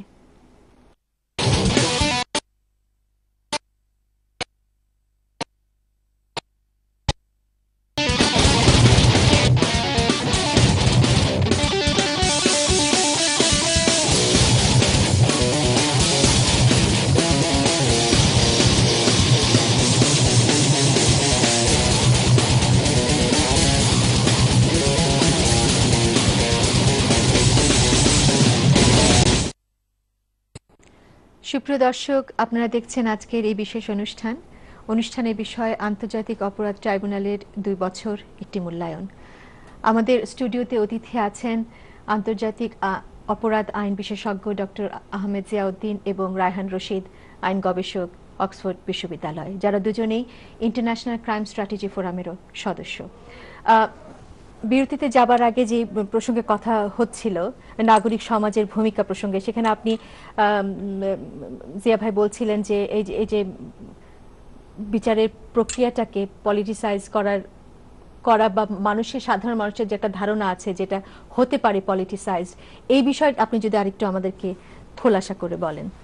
এটা হচ্ছে যে অনেকের ধারণা হতে পারে, আমাদের যে অ্যাসেসমেন্টটা আমরা যেটা দেখতেছি যে সরকারের বিভিন্ন নেতৃস্থানীয় লোকেরা তারা এই বিচার কার্যক্রম নিয়ে মাঝে মাঝে অথবা প্রায়শই বিভিন্ন রকম মন্তব্য করেন। হ্যাঁ, যেমন ধরা যায় কি যে এই বছরের ভিতরে এত সংখ্যক কেস শেষ হয়ে যাবে, অথবা এই ট্রাইব্যুনাল এতগুলো কেস করবে, এই টাইপের যে ব্যাপার স্যাপারগুলো, অথবা বিচারের উদ্দেশ্য হচ্ছে একটা কিছু।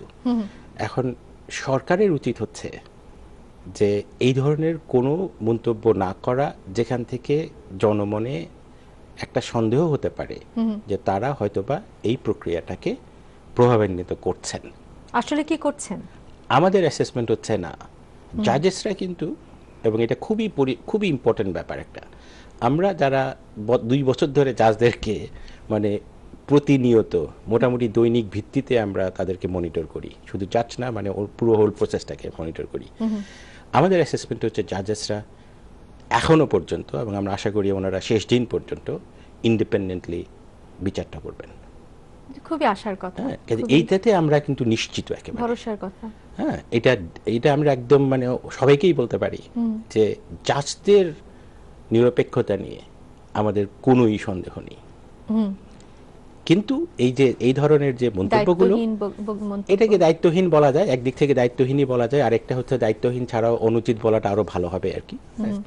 যে তারা এই ধরনের কোনো মন্তব্য করা থেকে বিরত থাকা দরকার, যে বিচার প্রক্রিয়াকে যেন কোনো অবস্থাতে কোনো জনমনে দেশীয় এবং বিদেশি কোনো প্রশ্নের যেন সম্মুখীন না হতে হয়, এমন কোনো বক্তব্য করা ঠিক না, বিশেষ করে সরকারের পক্ষে।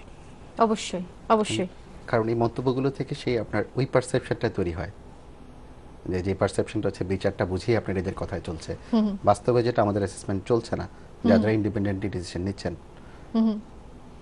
সেটাই, মানে ওই আমার কাছে যেটা মনে হয় যে মানে এটা তো প্রথম থেকেই হচ্ছে যে দুঃখজনক, আমাদের রাজনীতিবিদরা তো অনেক সময় দায়িত্ব জ্ঞানহীন কথাবার্তা এবং অনুচিত কথাবার্তা বলেন। আশা করব আমরা যারা নাগরিক আছি, সাধারণ নাগরিক আছি বাংলাদেশে, যারা সুদীর্ঘ 40 বছর অপেক্ষা করেছে এই বিচারটির জন্য, তারা আশা করব অন্তত এই বিচার সম্পর্কে তারা কোনো কোনো মন্তব্য করা থেকে বিরত থাকবেন, বিচারটা সুষ্ঠুভাবে চলবার জন্যই। তো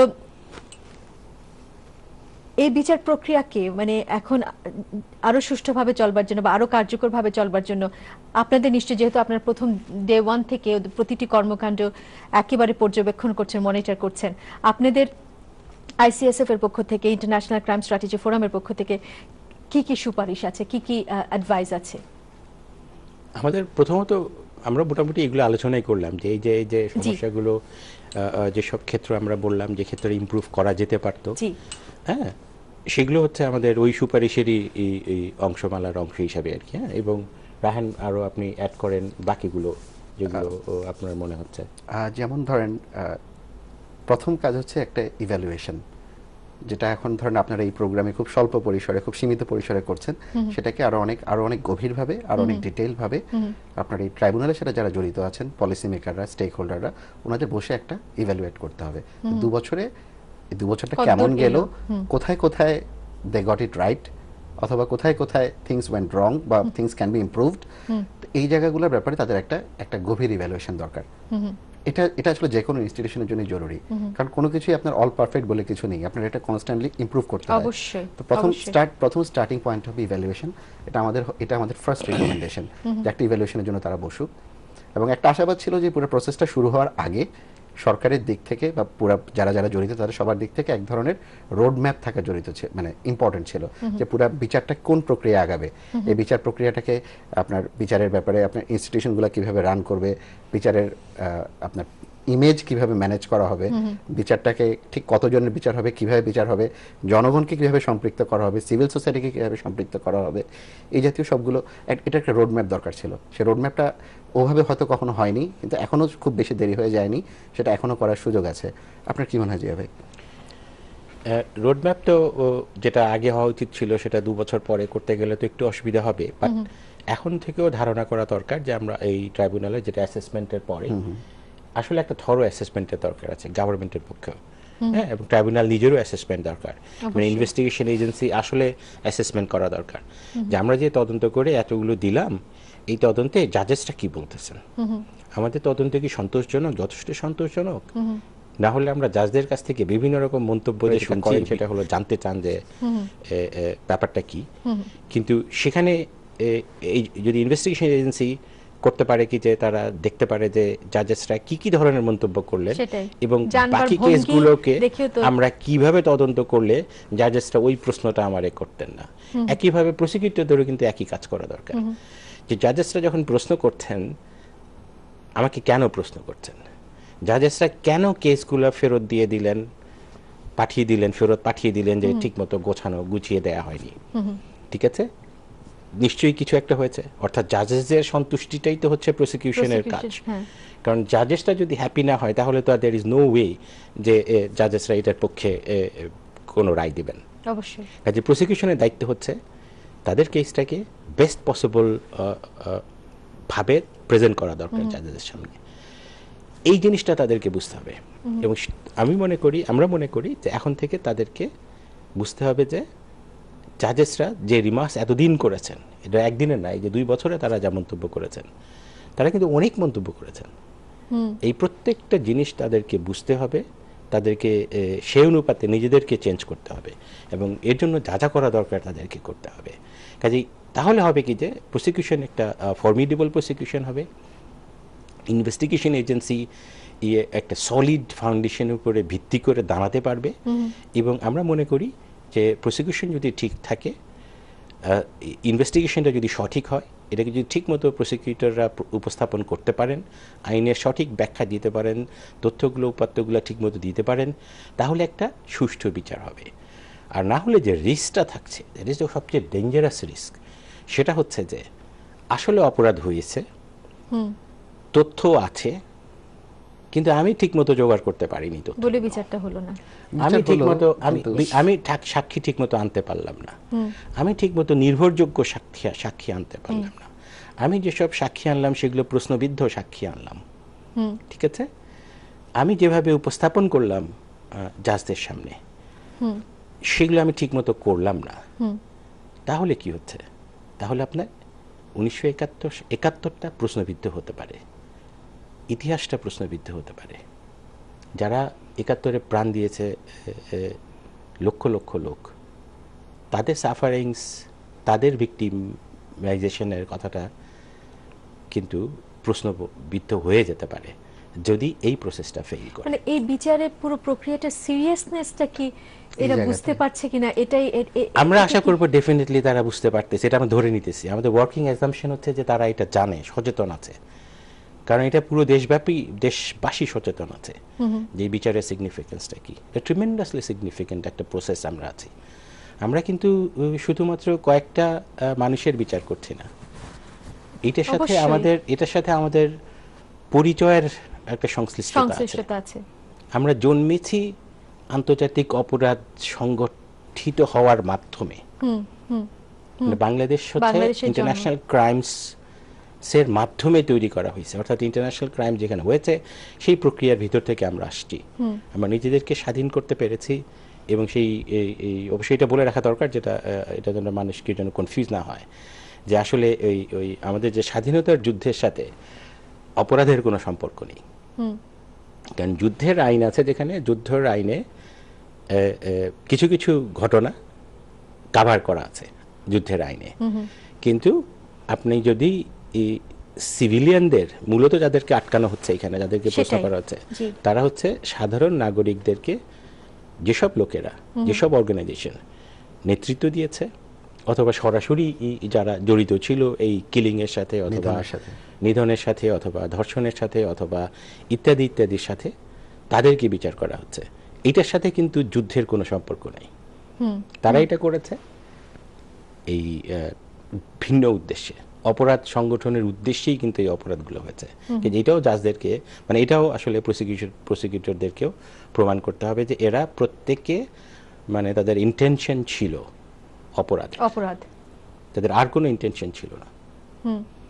কাজেই এইটা হচ্ছে আসলে মানে এই দিকটা সেই হিসাবে বিচার করা হচ্ছে। এটা মানে তারা হচ্ছে যে ক্রিমিনাল মাইন্ড ছিল তাদের, ক্রিমিনাল ইন্টেন্ট ছিল তাদের, এবং তাদের অ্যাক্টগুলো ছিল ক্রিমিনাল অ্যাক্ট। তো আর কোনো অ্যাডভাইস আছে আপনাদের? এখানে আরেকটা জিনিস যেটা আমি অ্যাড করব সেটা হচ্ছে যে আপনার এই ৭১-এ যা কিছু হয়েছে এটা সবই দলিলবদ্ধ এবং এটা ইতিহাসের অংশ, এবং এই বিচারটা মূলত সেই ইতিহাসকেই আপনি আসলে ভিন্ডিকেট করছেন একটা বিচারের প্রক্রিয়ার মধ্য দিয়ে। তার মানে আপনার কিন্তু ইতিহাস আপনার পক্ষে, সত্য আপনার পক্ষে। আমাদের প্রসিকিউটরদেরকে কোনো এভিডেন্স বানাতে হচ্ছে না। অবশ্যই তাদের যেটা করবে, সেখানে যেটা করতে হবে তাদের, সেটা হচ্ছে এভিডেন্সগুলো আছে, সত্যগুলো আছে, ওনাদের কাজ হবে সেটাকে খুঁজে আনা। সত্যগুলো কিন্তু বাংলাদেশে ৪০ বছর ধরে অনেক দেরি হয়েছে, কিন্তু তারপরেও কিন্তু এখনো হারিয়ে যায়নি। আমাদের উইটনেসরা এখনো বেঁচে আছেন, ভিকটিমরা এখনো বেঁচে আছেন অনেকে। তো তার মানে তারা কিন্তু ইতিহাসের পক্ষে, তারা সত্যের পক্ষে। এবং এই কারণে আমি মনে করি আমাদের প্রসিকিউটরদের অথবা ইনভেস্টিগেটরদের বা যারা জড়িত এই প্রসেসের সাথে, ওনাদের অনেক বেশি কনফিডেন্ট হওয়া উচিত।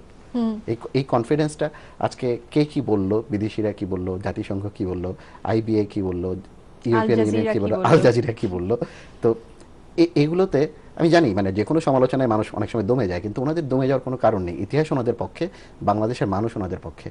সেই বাংলাদেশের মানুষ কিন্তু সেই এখনকার ১৫ কোটি না, এই ৪০ বছরে যত মানুষ এসেছে সবাই ওনাদের পক্ষে, এই পুরো প্রক্রিয়াটার পক্ষে। তো ওনাদের খুবই কনফিডেন্ট হওয়া উচিত।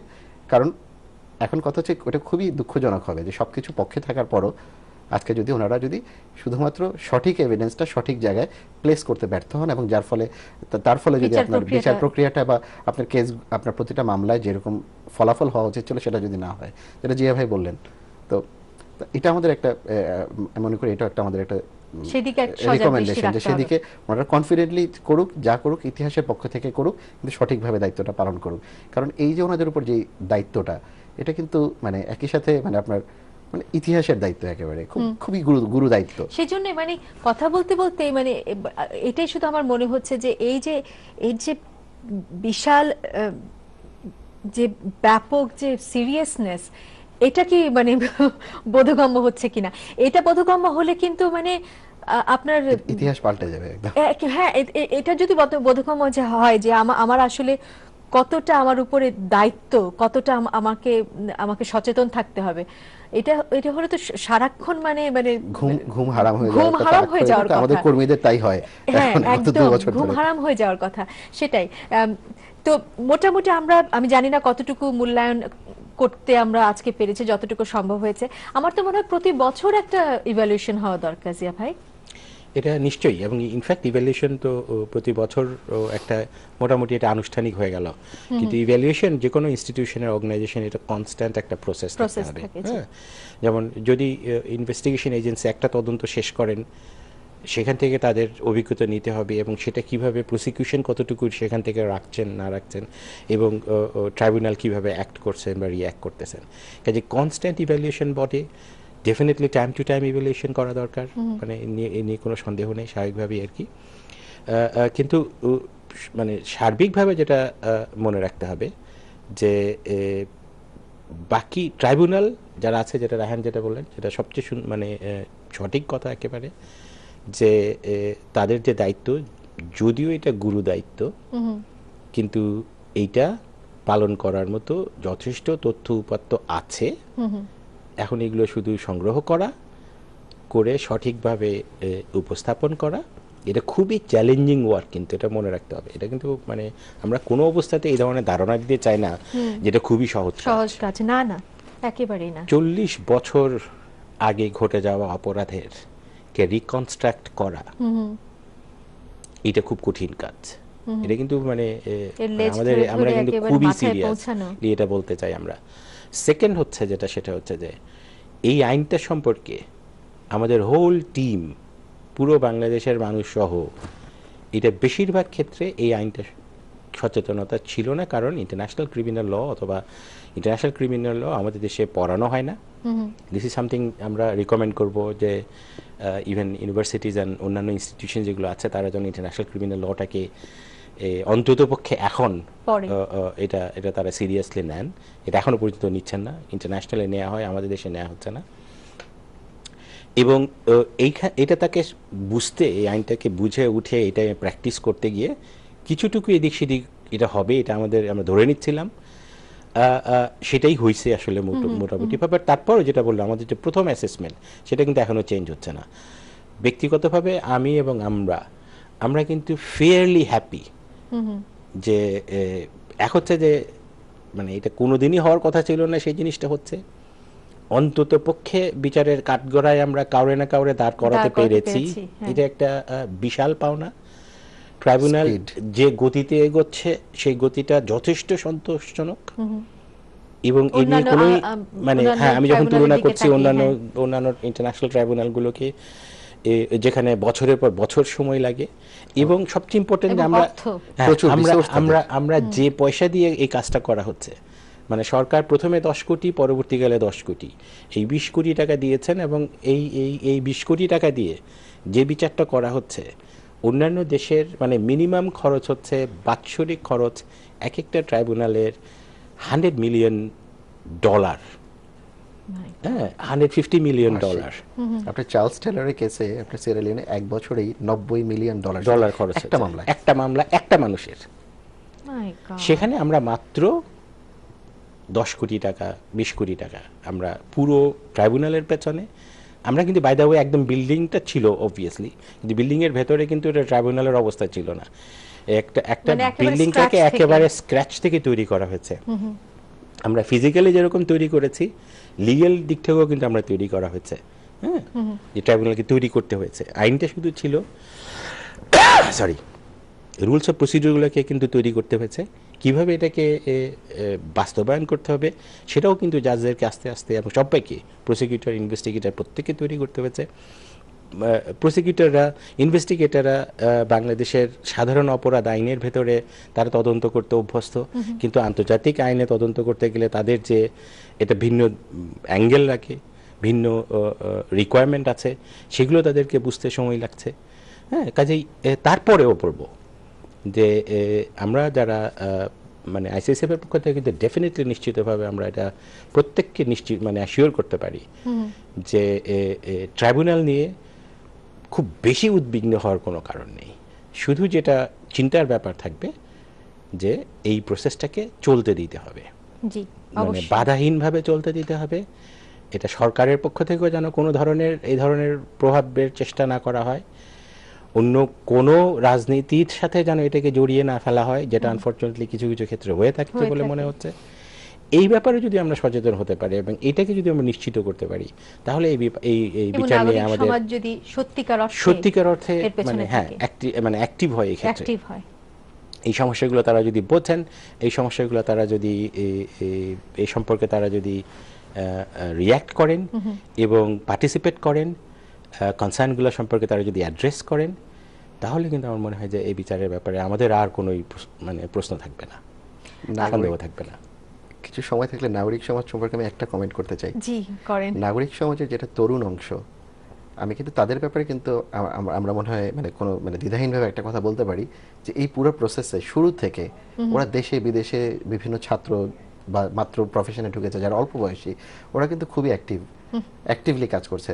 আপনি মানে ওরা যেমন কদিন আগে যেটা হলো আপনার ফেসবুকে, আপনার জাস্ট এই গত সপ্তাহের ঘটনা, ফেসবুকে একটা খুব বড় একটা মুক্তিযুদ্ধের উপর একটা গ্রুপ আছে, গ্রুপটার নাম হচ্ছে মুক্তিযুদ্ধের গল্প শোনো। আপনি খুব অবাক হবেন শুনলে, সে মানে ওই গ্রুপটাতে মানে যারা অ্যাডমিনদের একজন ওটা হয়ে গেলে উনি ব্লক হয়ে গেলেন। কেন ব্লক হয়ে গেলেন? জানা গেল যে ওই গ্রুপটাতে যেহেতু গণহত্যার ছবি তোলা হয়, ছবি দেয়া আছে, তারা শেয়ার করে, কারণ এটা জনসচেতনতা তৈরি করার জন্য করছে। তখন এটা করার জন্য করলো কি, তখন মানে একটা গোষ্ঠী ওই সেই অ্যাডমিনের বিরুদ্ধে কমপ্লেইন করলো ফেসবুকে কিছু আপনার এরকম রিপোর্ট করা যায়, এত সিস্টেমেটিক্যালি করলো যে যেই গ্রুপের জনসংখ্যা, ওই গ্রুপটা জনসংখ্যা কিন্তু খুব বিশাল গ্রুপ, ওটা প্রায় 24,000 মানুষ ওই একটা মুক্তিযুদ্ধের গল্প শোনার। হ্যাঁ, সেই গ্রুপের অ্যাডমিন কিন্তু ব্লক হয়ে গেল, তার আপনার সেই ছবিগুলো নামিয়ে ফেলা হলো। মানে তার মানে কত সার্বিকভাবে সেই ইয়েটা এসেছে। তো আমাদের একদিকে আমাদের তরুণ সমাজ যেভাবে কাজ করছে, মানে ফেসবুকে জনসচেতনতা তৈরি করছে, বিভিন্ন মাধ্যমে তৈরি করছে, একইভাবে আপনার আরেকটা গোষ্ঠী আছে যারা কিন্তু এটাকে আপনার এই কাজগুলোকে ব্লক করার চেষ্টা করছে, বন্ধ করার চেষ্টা করছে। এবং যেটা ইন্টারেস্টিং, আপনার যেটা আপনার খেয়াল করতে হবে, এই যে আপনার গণহত্যার ছবিগুলো আপনার নামিয়ে ফেলা হলো, ফেসবুকের যুক্তিটা দেখানো হলো যে এই ছবিগুলো টু গ্রাফিক, এগুলো খুবই গ্রাফিক অথবা আপনার খুবই এক্সপ্লিসিট। তো আপনার হলোকস্টের ছবি তো এভাবে ফেসবুকে এখনো আছে, আপনি ফেসবুকে দেখবেন হলোকস্টের ছবি দিয়ে কেউ নামায় না, কারণ কেউ কমপ্লেইন করছে না, করে না, কিন্তু অথচ আরো অনেক বড় গণহত্যা এবং ওই ছবিগুলো আরো বেশি গ্রাফিক। তো আমাদের কিন্তু তরুণ সমাজ কিন্তু ওরা একটা সাইলেন্ট ওয়ার কিন্তু তারা চালাচ্ছে, ওদের চোখে কিন্তু এই পুরো এই বিচার প্রক্রিয়াকে তারা দেখে কিন্তু আপনার একটা দ্বিতীয় মুক্তিযুদ্ধ হিসেবে। কারণ এই তরুণ প্রজন্মের কেউ, আমি নিজেও কিন্তু 71-এ আমরা জন্মাইনি, আমরা জন্মেছি পরের প্রজন্ম, 71-এর অনেক পরে, ওরা কেউ যুদ্ধ দেখেনি, তাদের কাছে কিন্তু এটাই যুদ্ধ, যে বিচারটাকে ঠিকভাবে এনশিওর করা। তারা আর কিছু চায় না, তারা কোনো দলের পক্ষ হয়ে চায় না, কোনো গোষ্ঠীর পক্ষ হয়ে চায় না, শুধু বিচারটা যাতে সুষ্ঠু। নাগরিক সমাজের এই আমাদের মানে সাধারণ মানুষের তো সেটাই চাহিদা, যে আমরা কোনো দল বুঝি না, আমি আওয়ামী লীগ বুঝি না, আমি বিএনপি বুঝি না, আমি জামাত বুঝি না, এই যুদ্ধাপরাধীদের বিচার সুষ্ঠুভাবে হোক। এখন সে বিচারের পরে যদি সে নিরপরাধ প্রমাণিত হয়, ঠিক আছে, কোনো অসুবিধা নাই, কিন্তু বিচারটা হতে হবে। তো এইটাই তো। আর নাগরিক সমাজের যে যাদের তরুণদের কথা বললাম, এরা কিন্তু ওরা বসে বসে আপনার ইতিহাসটাকে স্টাডি করছে, খুঁজে আনছে সে 71-এর পত্রপত্রিকার খবর, এরা কোনো প্রতিষ্ঠানের ব্যাকিং নিয়ে করে না এগুলো, তারা নিজেরা ঘরের খেয়ে বনের মোষ তাড়িয়ে করে, তারা ব্লগে করছে, নিউজ পেপারে করছে, পত্রপত্রিকায় করছে, ওরা খুঁজে বের করছে তথ্যগুলো, এবং সেগুলো তারা শেয়ার করে সব জায়গায়, এবং আমরা দেখছি যে গত 3 বছর ধরে এটা করছে অব্যাহতভাবে, এই ইতিহাসটাকে এক্সপ্লোর করা, এবং আমাদের নেটওয়ার্কের সাথেও তারা জড়িত, এবং তারা কনস্ট্যান্টলি জানতে চায়, আমাদের সাথেও জড়িত, তারা আমাদের সাথে জানতে চায়, যে বিচার প্রক্রিয়াটাকে আরো বুঝতে চায়, কিভাবে তারা আরো হেল্প করতে পারে। তো নাগরিক সমাজের এই অংশটা, এরা কিন্তু কোনো ফরেন ডোনেশনের এনজিও না, এরা কোনো সরকারের পৃষ্ঠপোষক, সরকারের নামও জানে না, কিন্তু হাজার হাজার ছেলে মেয়ে কিন্তু কাজ করছে, এবং এটা অত্যন্ত আশার কথা। মুক্তিযুদ্ধ তো তাই হয়েছে, হাজার হাজার নাম না জানা ছেলে মেয়ে মুক্তিযুদ্ধ করেছে, যার জন্য আমরা আজকের এই বাংলাদেশ। তো আপনাদের দুজনকে আমি আমার পক্ষ থেকে কৃতজ্ঞতা জানাচ্ছি যে আপনারা আজকে স্টুডিওতে এসেছেন। জিয়া ভাই, আপনি বেলজিয়ামে থাকেন, সেখান থেকে এসেছেন, এবং রায়হান, এর আগেও এই বিষয়ের উপর আমরা কথা বলেছি, এবং আপনারা মানে ইন্টারন্যাশনাল ক্রাইম স্ট্র্যাটেজি ফোরামের সদস্যরা নির্দ্বিধায় একেবারে নিজ থেকে এই বিষয়ে কথা বলতে এসেছেন, যার জন্য আমার মতো যারা সাধারণ নাগরিক, যাদের অনেক বুঝতে ঘাটতি হচ্ছিল, তাদের পক্ষে অনেকটা আইসিটির কাছাকাছি যাওয়া সম্ভব হয়েছে। আপনাদের দুজনকে অসংখ্য ধন্যবাদ। ধন্যবাদ, আপনাকে ধন্যবাদ। সুপ্রিয় দর্শক, আপনারা দেখছিলেন আইসিটির উপর এই বিশেষ অনুষ্ঠানটি, এর মূল্যায়ন বিষয়ক অনুষ্ঠানটি। আশা করছি আপনারাও সজাগ দৃষ্টি রাখবেন, আপনারাও সারাক্ষণ জানতে চাইবেন, আপনারাও কাছাকাছি থাকবেন আমাদের আন্তর্জাতিক অপরাধ ট্রাইব্যুনালের, যাতে কোনোভাবেই ব্যাহত না হয়, যাতে এর বিচার প্রক্রিয়া চালু থাকে শেষ দিন পর্যন্ত। ভালো থাকুন, একে অপরকে দেখে রাখুন।